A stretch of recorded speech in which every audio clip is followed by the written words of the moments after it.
राम राम दोस्तों, I hope कि आप सभी अच्छे होंगे। और एक न्यू ब्लॉग के अंदर आप सभी का स्वागत है। और आज આપણે શક્તિમાન કંપનીના બેલરનો નોટર ફિટ કરીએ છીએ, તો તમને બતાવીશું કે કેવી રીતના શક્તિમાન કંપનીના બેલરના નોટરનું સેટિંગ કરવું જેથી કરીને નોટ કમ્પ્લીટ બંધાય।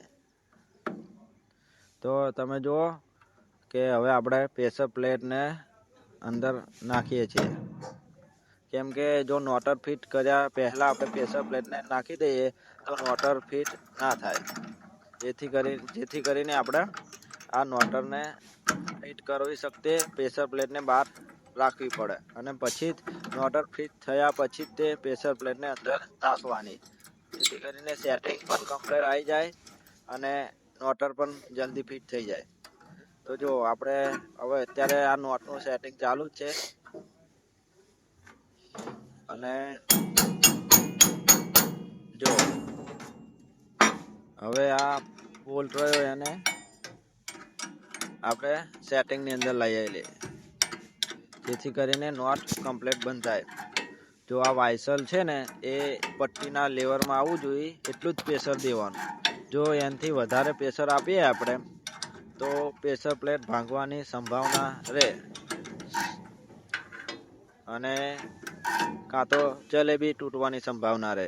એટલા માટે એને માપનું જ પ્રેશર આપવાનું, જેથી કરીને જ્યારે નીડલ ઉપર આવે ત્યારે નોટ જલ્દીથી બંધાઈ જાય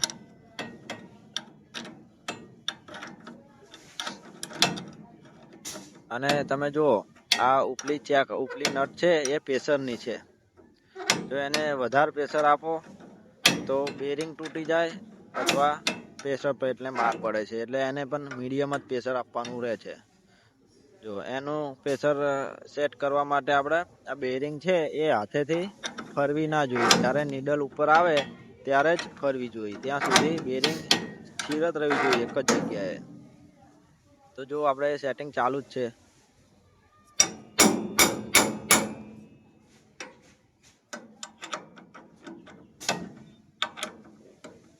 જો કંઈક સેટિંગ આવી રીતના કરવાનું આવે છે અને જો હવે બેરિંગ સ્થિર થઈ ગઈ છે તો હવે આપણે આને ચેક નટને ટાઈટ કરી દઈએ, જેથી કરીને ચેક નટ ટાઈટ કર્યા બાદ અહીંયા ચેક નટ ટાઈટ કરવાનું એક જ કારણ છે કે ફરીકતા તમારે સેટિંગ ફરી ના જાય।